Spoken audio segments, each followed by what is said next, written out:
everyone, Bailey Jordan here with the Jordan Group at Navy to Navy Homes. Today I am covering a topic that every time I go and sit down with a buyer, we've been house hunting, they're pre-approved, they think they have found the one, and they want to sit down and kind of go over their offer.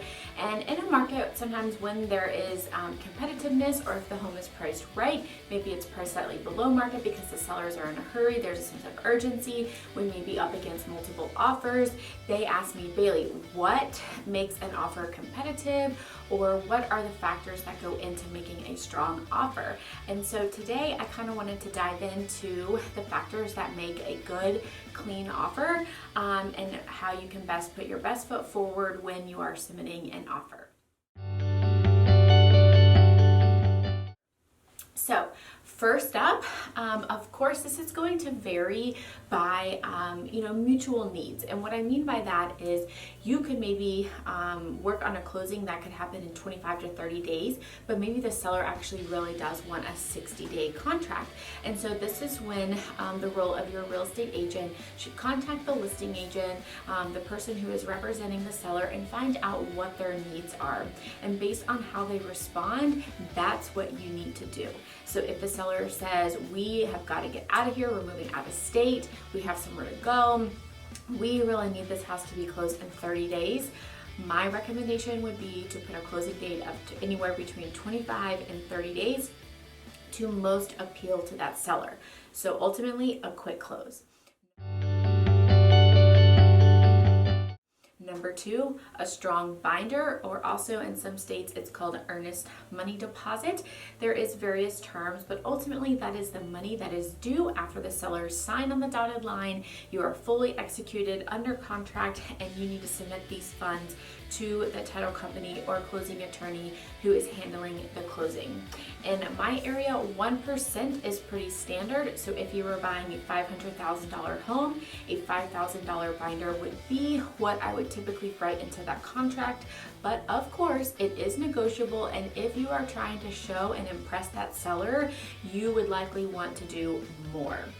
So a quick close, if that's what the seller desires, and a strong earnest money or binder deposit to show them that you're serious and you are willing to put X amount of dollars down on the line, showing them that you will fulfill the terms of the contract to the best of your ability. Now, something that you may also do is after the inspection period, you may make note in your offer that after the inspection period, you would place an additional binder or earnest money deposit down on the home as well. I think that is an incredible way to also show, hey, Mr. or Mrs. Seller, we're not only going to put the initial standard 1% or a little bit more down, but after we're through inspections, everything is good to go. We're feeling confident about this home that we're purchasing. We've worked through any repair negotiations. I'm willing to put even more money into escrow. It doesn't necessarily have to match that first amount. I just think any additional amount after inspection period can help your offer be set apart from others. Number three is the inspection period. There's no real sense into dragging this out. In my specific area, we have two contracts here in Northeast Florida. One defaults to 10 days and one defaults to 15 days. I think both of those are very long extended inspection period times. If you're going under contract, you likely want to know pretty upfront if you're going to be moving forward after the inspection or not. So I always advise my buyers, let's get that done within the first 5 to 7, 8 days at most. And of course, the seller also appreciates that, because in the event you do back out of the contract and they have to go back on the market, they don't want their home off the market for 2 or 3 weeks, just to waste it kind of on your contract and then have to go back up. So getting a fast and quick inspection schedule is another reason that you can set apart, saying, hey, Mr. and Mrs. Seller, we're going to organize our inspections within the first week of going under contract, so we all know as a mutual party trying to get to the closing line that we are going to be moving forward, or out of respect for you, we're not going to take an extended amount of time for the home off the market if we do back out. So closing time and mutual agreements with the sellers, strong earnest money, potentially an additional earnest money, and then a quick inspection period. The fifth thing that you could potentially do is a shorter loan approval. So if you feel confident in your lender, which is why you should be working with a local lender, most local lenders in our markets and not these big, large credit unions and banks, sometimes they will struggle with this term. And so you want to make sure you have it, you're very confident in who you're using.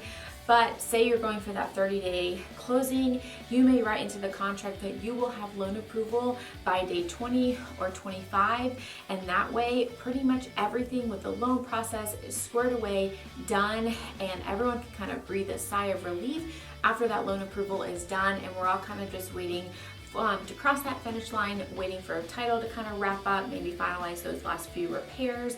But having the loan done and still having a significant amount of time on the back end also can show a seller that you are motivated and you're going to do everything as quickly as possible up front to get the job done with your lender, the appraiser, and kind of jump through all of those financing hoops. The last thing is contingencies. And so this does really vary by market and kind of contract. Different states kind of allow different things and their contracts are written differently. So again, I'm speaking for Northeast Florida and how our contracts are. Obviously, sometimes you're selling and then you're buying. And so eliminating the contingencies of I have to sell my home to then buy is also one way to obviously make your offer a little bit stronger. But of course, sometimes it doesn't always time out well. So you're going to have to negotiate with the seller to give you maybe a certain amount of days to sell the property, or potentially the buyers that are buying your home to do a rent back so that you have time then to turn around and purchase your new home. There's definitely ways to incorporate it that can be more appealing to both sets, as you as a seller and a buyer. But obviously the less contingencies that you can have, the better as far as selling a home. The appraisal, financing, and home inspection, those are all kind of built-in contingencies to our contract.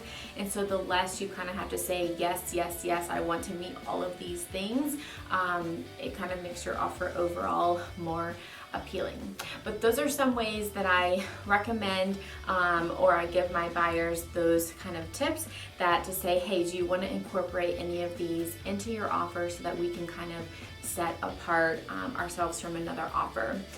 One last thing I will mention is in a competitive market, sometimes the buyer may pick up some of the closing costs that a seller pays, like the title search. Typically that's between $150 to $200, but sometimes sellers get offers that are very, very similar. And so these small details that you can do to set your offer apart from other offers they may get, whether it's taking over the title search charge of $200 or contributing to their closing costs, small things like that can add up to the seller and can make your offers stand.